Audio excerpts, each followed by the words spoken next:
Here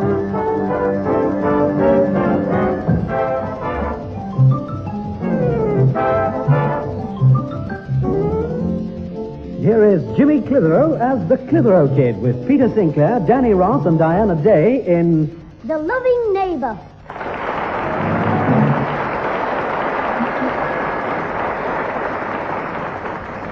Oh, how I hate Friday night, Mr. Peacock. Wasn't it much crowded? Dreadful. And that stout lady, fancy carrying that enormous bunch of flowers in the rush hour. I stood up to let her sit down. She knocked my bowler hat off, stepped all over my feet, and then accused me of squashing her petunias. Oh, forget her. We'll both feel better after a cup of tea. Come in for one, won't you? Oh, thank you, Susan. That's very nice of you. I was coming over anyway to see if I could do anything to help with your mother being away. Oh, I don't, Mr. Peacock. Unless you could find another home for our Jimmy for a few weeks. Oh, dear. Is he being a bit of a trial? He's more like a sentence. He helped with the tea last night. I found him trying to cook beans on toast in a frying pan. Well, here we are. Could you hold these eggs for me while I get the key out? Oh, certainly. Hello there. Just a minute. Oh, did you want something, sir? I'm looking for Flory Butterworth. Well, she lives there, next door. I know that, but she's not in. I thought you might know where she'd be. I'm a brother, Harry. I'm grafting on the new road for a few weeks, and I'm in digs a couple of miles away. So I thought I'd pop over here and get some decent scot. Oh, well, she's very far. Would you like to come in for a cup of tea while you're waiting for her? No, Tom, not while I'm in me muck. Anyway, I'm not very struck on tea. What time do they open round here, mate? Pardon? The boozers. What time do they start serving? Oh, I wouldn't know. I don't frequent public houses. Oh, I see. Well, it takes all sorts, doesn't it, Rodney? I'll go find out for myself. Hey, I'll probably be seeing a bit of you while I'm round these parts. Oh, yes. I sincerely hope not. Oh, that's Mrs. Butterworth's brother. I've heard her mention him, but I didn't think he was like that. Yes, she seems such a nice lady. Mind you, I've only seen her a couple of times, but I was intending to call on her to see if she'd care to join the Women's Guild. Oh, yes, she is nice, really. A bit of a chatterbox, but very kind. Anyway, let's go in. After you, Susan. Grandad, are you in? Yes, Susan. I'm under the stairs here. Well, what are you doing? I've been trying to iron a shirt. Oh, that can't be easy under the stairs. Oh, very funny. I've been under the stairs mending a fuse. Oh, you've been using the electric iron. Brilliant. Another triumph for Sherlock Peacock. Oh, very funny, Dr. Mac Watson. Mr. Peacock called in to see if he'd do anything to help. Hi. Hey, Cuthbert, stick your finger in that socket, see if the current's come on. Very amusing, I'm sure. Take no notice, Mr. Peacock. Grandad, has Mother phoned yet? Aye, goodness knows when she's coming home. Oh, it's going to be at least another 2 weeks before your Auntie Hilda comes out of the hospital, and then she'll still want looking after. Oh, dear, it's certainly putting Mrs. Clitheroe to a lot of trouble, isn't it? Yes, Auntie Hilda's got a big family there. Thinking about trouble, where is he, our Jimmy? He's not home yet. Oh, I suppose you've been kept in after school again. I shouldn't have thought that a bright boy like James would have any difficulty with his schoolwork. Oh, of course, he doesn't have any difficulty with it. He never does any. Oh, he's not so bad, Susan. Anyway, I think I'll pop upstairs and wash my hands. If you'll excuse me, Cuthbert. Oh, certainly. Right, you sit down, Mr. Peacock. I'll go and put the kettle on. What a blooming day. I'd like to get all our teachers in a boat and pull the plug out the rotten...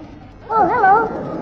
Hello, James. What's wrong? Had a little trouble at school? That's not a school. It's Dartmoor with homework. And no time off for good behaviour. Oh, I'm sure it can't be as bad as that, James. Oh, you don't know our history, Master. Click-clack-Clarence. Oh, he hates me. Click-clack-Clarence? Yes, his mouth's too big for his teeth. Every time he talks, he clicks. He says, Clitheroe, click. Ooh, clack was good Queen Bess, click. I said, Dick Turpin's horse, click-clack. James, she was the Queen of England. Who was the king, a donkey? Black Bess was the horse. Good Queen Bess was Queen Elizabeth I. Don't you know any history at all? Yeah, but we haven't done this before. Last term we were doing William the Corn Curer. Oh. That's the Battle of Hastings. Yeah, when William fired the arrow up in the air and said, "That's one in the eye for Harold." Very droll, James. Well, Clarence didn't think so. He said, "Clitheroe, click. What was the date, Clack, of the Battle of Hastings?" I said, 10 clickety-click.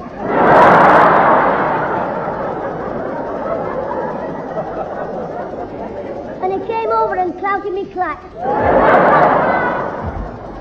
Jimmy at last. Yes, and I'm starving. Well, I'll cook your meal as soon as it's coming, please, Miss Peacock. Oh, no, thank you very much, Susan. There'll be a meal waiting for me at home. If there's enough for two, I'll come with you. Don't be cheeky. And I'll have stomachache in 11. What royal feast are you ruining for me tonight? Eggs on toast. Oh, no, not again. I've eaten that many eggs, I've got feathers on my chest. Can't we have some chops or fillet steak? The steak's too dear and eggs are coming down. We know they're coming down. It's the only way the hens can live. Oh, come, James. Eggs are very good for you. They're full of protein. When I was a boy, I couldn't go to school without my little sucky egg. Didn't like his little chucky egg then? Don't you be so impertinent. No, Jimmy. Just talking to Mr. Peacock about laying eggs. Eating eggs. He's complained of food again. Look, we've had enough of your mourns. You'll eat whatever Susan gives us. I don't see why I can't go next door to Mrs. Butterworth for me tea. She's always asking me. I've told you, you start going round there and she'll be in and out of this house every 5 minutes. She was all ready to take over. Now, Grandad, I know the woman's got a good heart, but she doesn't know where to stop. And that jabbering all the time. She's like a bloomin' walking gramophone record. I know just what you mean, Mr. Sinclair. People can be overzealous. I remember my first tenant, Winifred. My landlady was just such a person. She obviously decided to take me under her wing. Hey, that's funny. An old bird trying to take Mr. Peacock under the... Jimmy! Sorry, Cuthbert. Well, she had a heart of gold. Tea in the morning, cocoa in the evening, popping in every 5 minutes to see if I would add anything. The only time I could escape was when I used to leap out of bed, rush straight down to the church and stay there all day. Didn't the people complain? What about? About you sitting in the church all day in your pyjamas. Stop talking nonsense and go and answer the door. Right, Grandad. That boy sees the funny side of everything. hello, Jim. Hello, Alfie. When did you get back? Just now. You are? I haven't been anywhere. Bye, they were lucky, weren't they? Oh. Them people that you didn't go to see. No, look, never you mind your joke. I just called to tell you I'm not coming in. You what? Well, I am, but not now. I'm coming in after I've been next door. I'm going. I think you've gone. Look, I've come here to help fix your Grandad's shed, but I'm going next door. But he doesn't keep it next door. No, Flory, Butterworth does. I mean, she lives next door, and I'm fixing a shed in the bathroom. Got a lamp. So you can tell your Grandad I won't be able to start until I get here. Right, come in then. Thank you. Let me out, you fool. I'm not coming in. Yes, but I'm in the wrong house. I should be in the other one. Yeah, in the nut house.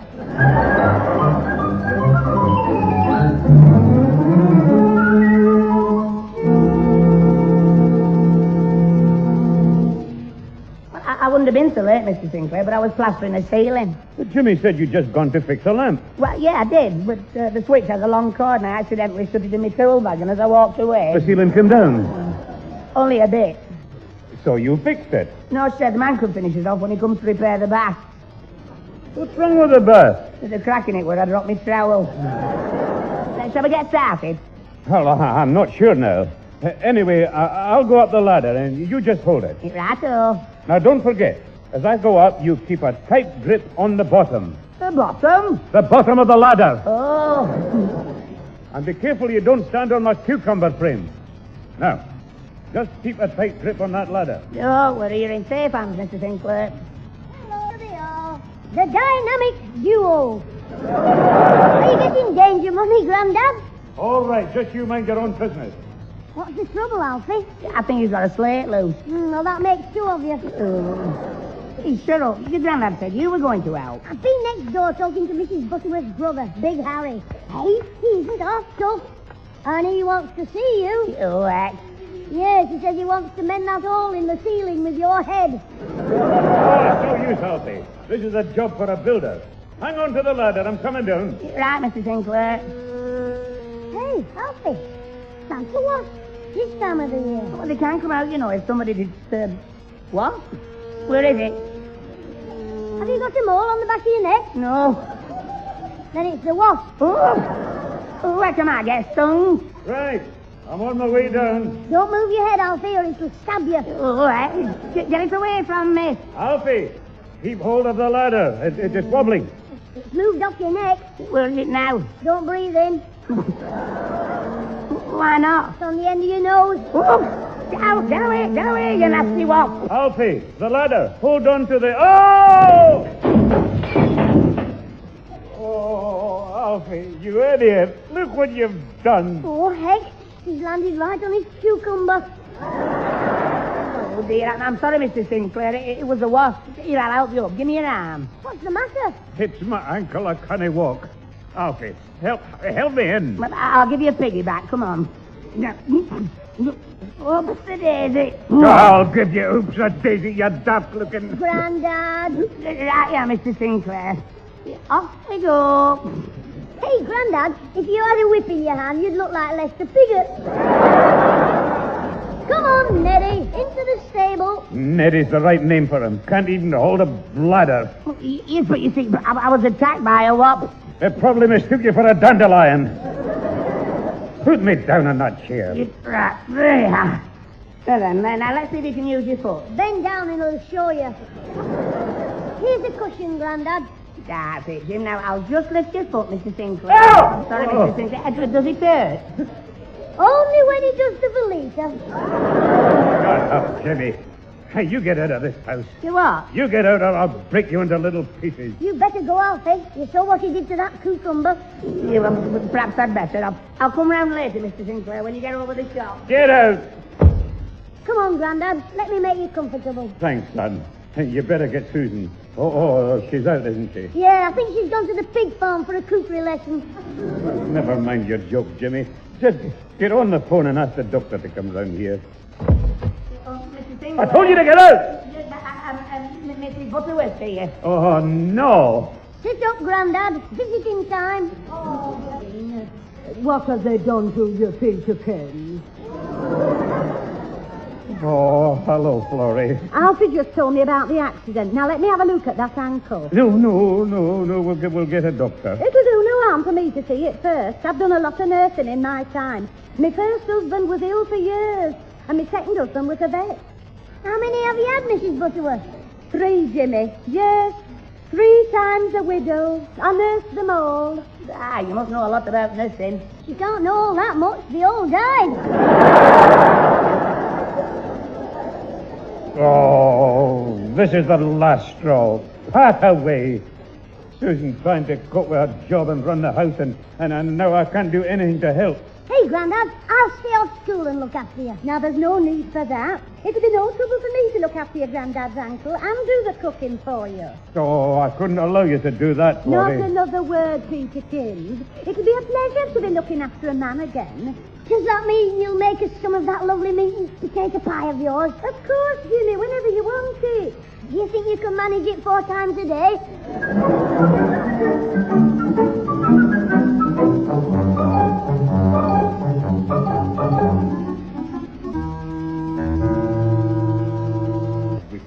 Jimmy, I can't stand much more of this. What's the matter, Grandad? That Flory Butterworth, she's never out of this house for more than 5 minutes. Well, what's wrong with that? We've never had food like it. Honestly, I've eaten so much meat and potato pie I can hardly fasten my blazer. Oh, I know all about that. But I don't like the way she's working. Going around all day making sheep's eyes. Sheep's eyes? I thought they were little dumplings. Jimmy, can't you think of anything but food? Fussing around me all the time. Tucking me in. Straightening my pillows. Drop down you while it's up. Come on. But, Flory, I'm not hungry. Now you must eat. Peterkins is being a naughty boy. Look, I can't eat any broth. If Peterkins doesn't want it, can Jimmykins have a bash? I don't care what you do with it. I'm not hungry. Oh, dear. Nice have with. We'll have to have some of our nasty, horrible medicine that the doctor left for us. I don't want it. Now, if we don't take our medicine, we'll have to hold our nose and pour it down our gob. Will you clear off, Jimmy? Temper. Oh, you know, you remind me of my third husband, Alfonso. Terrible temper he had. Of course, he was Italian, and they're hot-blooded. I remember when I met him. I was on holiday in Italy, walking along the street, and I felt this pinch. Well, before I could turn round, it put his arm round my waist and... Jimmy, give me a glass of water. Right, Grandad. As soon as Mrs. finishes the story, go on. No, you're right, Peter. I'll tell you later. Jimmy, she's got to go. She's looking for another husband, and she's decided I'm the one. She must have. I mean, you're too old. Me Grandad. I'll tell her my man won't let you. No, that's no good. But don't you worry. The last couple of days I've worked out on a plan to get her interested in someone else. You don't mean Alfie? No, that gay, dashing, fearless man about town, Cuthbert Peacock. Sure you didn't fall on your head? Look, I've been telling her how wonderful Cuthbert is, and I want you to do the same. But you're always saying I shouldn't tell lies. I just want you to make up a wee story. Oh, no, Grandad, I couldn't. What if I give you a shilling? Once upon a time, there was a handsome young knight called Cuthbert. All right. Now, don't overdo it. When Mrs. Butterworth comes in, just back me up. Oh, all right. Hello, Mrs. Butterworth. Hello, Flory. Oh, there'll be an extra one for lunch today, if you don't mind. I've invited Cuthbert Peacock. Oh, he's coming. Told me I'm looking forward to meeting him properly. I've only just spoken to him a couple of times. You know, I'd never have guessed at me. Oh, Peacock's all there with his pretty feathers. Oh, well, at first sight he seems a bit of a fool. But, oh, mind you, deep down inside he's got a heart of gold. Yeah, when he was a baby, he swallowed a watch. I can't understand why he's not married already. Oh, he's had plenty of women chasing after him. Of course, they always go for a war hero. They used to fall all over him when he was in the army. Yeah, he was a fighter pilot. In the army? No, he was in the army first. Then he was a fighter pilot. Oh, I see. Oh, yes, he used to be up there every day shooting down the Russians. Russians? They were on our side. He means the Germans. That's right, thousands of them. And if his aeroplane wasn't ready, he used to go up without it. No, Jimmy. He just gets carried away because Cuthbert's his idol. Idol what? And, of course, he's a rich man, you know. Really? He's wealthy? Yeah. The bank manager's always round at their house borrowing money. Oh, well, I mustn't stand here talking any longer. If Mr. Peacock's coming round for lunch, I'd better prepare something special for him. Ooh. Jimmy, I think I'm safe now. Yes, but I think poor Mr. Peacock's a dead duck. She won't have him. But by the time she's found out the truth about him, my ankle will be better. And I can run for it. That'll be him now. Let him in. I must say I'm sorry for him. I've spun the web and the... Poor Mr. Peacock. Can I come in? Yeah, come in, Mr. Fly. Fly in, Mr. Peacock. How is Mr. Sinclair today? Oh, very happy. I mean, much better. He's sitting in a chair in the living room. Oh, good. Come away in, Cuthbert. Nice to see you. It's nice to see you progressing so well. You'll be walking soon. He's hoping to run. Down to the pub. Flory Butterworth's in the kitchen, cooking a special meal for you. Oh, how kind. I've been wanting to talk to her all the week. I'd like to propose her for the Women's Guild. Well, pop in the kitchen. And pop the question. Pardon? About the guild. You don't think she'll mind me disturbing her? She'd be delighted. Oh, well, it won't take a minute to ask her. No, but it might take the rest of your life to... Jimmy! Oh, Mr. Peacock. Oh, now you've spoiled the surprise I was making for you. For me? Yes, Terry Dry. Oh, that takes me back to my days in the RAF. Oh, you mean when you were flying in India? No, when I was in the cookhouse at Padgate. You can't fool me, you modest man, you. You know, Mr. Peacock, this is the first time you and I have been alone together. Yes, and I've been waiting for this opportunity. Have you? Yes. You see, I've been thinking that you must be very lonely in the evening. Oh, I am. Just a lonely widow. Well, I want to do something about that. So do I. Well, to get to the point, Mrs. Butterworth. Flory. Flory. Yes, I'd like to propose... Oh, Cuthbert, say no more. The answer's yes. Splendid. But wait a moment, I haven't told you... You don't have to tell me anything. You've made me the happiest woman in the world. Oh, I must go and phone my brother with the good news. Oh, by all means, just a moment. I don't quite... What's the matter, Flory? Nothing's the matter. You were right. He's just as impetuous as my first. Paddy. He was an Irish stoker. We met, got engaged, and married before they'd taken on the next cargo. Married? I'm going to become Mrs. Peacock. Will that make you a peahen? Now then, Jimmy. Yes, Cuthbert's just asked me, and I've accepted him. Oh, my head's still spinning. I bet it's not Cuthbert a bit dizzy as well. I must go home and tell my brother all about it. Aye, you do that, Flory. Well, cheerio, I won't be long. I've left alone a low line. Butterworth? Oh, she's not here.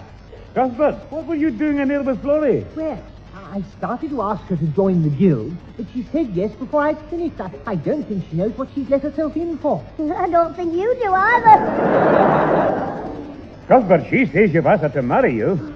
Marry me? Ridiculous.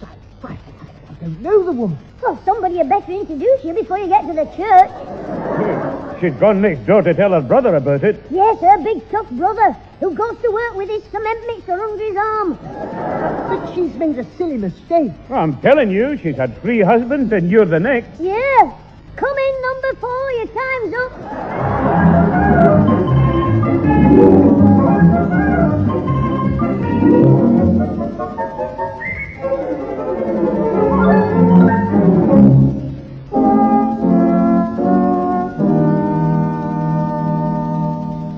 I suppose you're right, Cuthbert. Of course. When she comes back, I'll just take the bull by the horns and tell her straight. I mean to say, we're all reasonable people. You are, sweetheart. Come in, Harry. Right you are, Flory. This is Peter, young Jim, and this is my intended. Cuthbert, this is my brother. Oh, we have met. Yes, how do you do, Mr. Harry to you.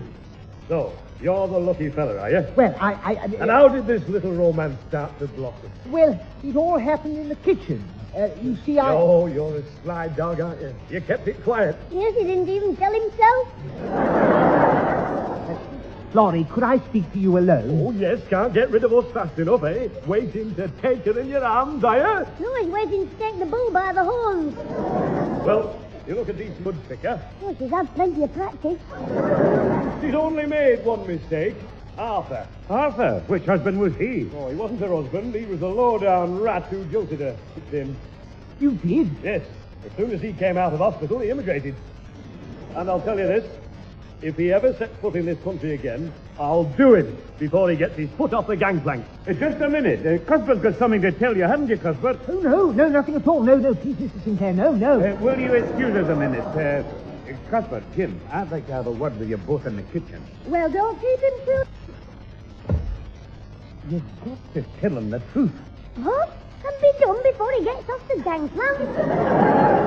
Why, I can't tell that ruffian I'm not marrying her. I'll just have to go through with it, that's all. Now, wait a minute. I've got an idea. She's only accepted you because she thinks you're a sort of James Bond. Why should she think that? A little bird told her. A Scotch cuckoo. All right. Now, listen. Just back me up on whatever I say, the pair of you, and she'll turn you down. Oh, I'll do anything to save my skin. If it doesn't, you'll be plucked for the oven. I've had it out with Cuthbert, and we've decided to tell you everything. What do you mean? What are you talking about? I'm afraid you'll have to spend your honeymoon here. Why? Well, Cuthbert has to report twice a week to the probation officer. What? probation officer. But why? You tell her, Grandad. Oh, yes, you tell her. Yes, well, you see, the judge decided he wouldn't send him to jail again. So they put him on probation. You mean he's been in jail before? Yes, but not lately. It came out 3 years ago. No, I'm telling a lie. That was when he cost an estate. So what were you in jail for, Cuthbert? I don't know. It's the last time that he... Robbery with violence, assault and battery, and, Riding a bike without lights. Oh, Harry, I'm engaged to a jailbird. No, you're not, love. The engagement's off. Come on, to see you, old rag. Come on for it. Oh, Harry. Oh, how can I thank you, Mr. Sinker, and you, James?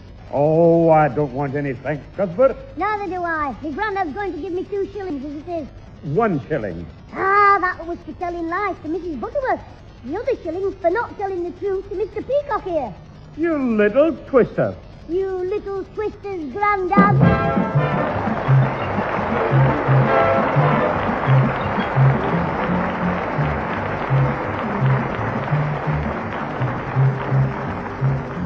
Those involved with the Clitheroe Kid this week were Peter Sinclair as grandfather, Danny Ross as Alfie Hall, and Diana Day as Susan, with Edwin Apps, Molly Sugden, and Tony Colgate. The recorded program was written by James Casey and Frank Roscoe, produced by James Casey, and starred Jimmy Clitheroe as the Kid himself.